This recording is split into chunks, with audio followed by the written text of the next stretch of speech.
Seperti inilah detik-detik tanah longsor menerjang sejumlah rumah warga Kampung Cibatu Hilir, Desa Sekarwangi, Kecamatan Cibada, Kabupaten Sukabumi, Jawa Barat pada Rabu pagi 24 Januari 2024. Terlihat material longsor bergerak melaju perlahan merambah kawasan pemukiman warga.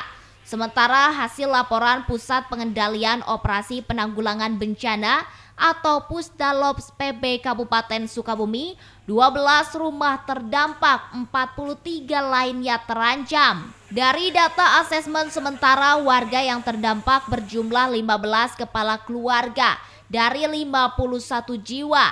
Sedangkan yang terancam ada 49 kepala keluarga dari 148 jiwa.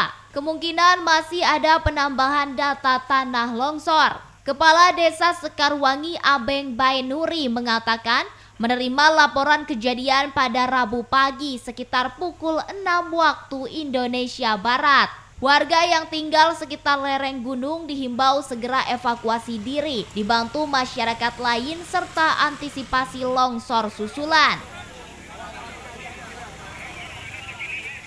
Nah, setelah saya melihat akan ada potensi longsor, maka menginstruksikan kepada warga yang di bawah, karena ada lebih dari 10 rumah yang terancam longsor, saya diharuskan untuk keluar, untuk mengungsi. Alhamdulillah semuanya sudah keluar.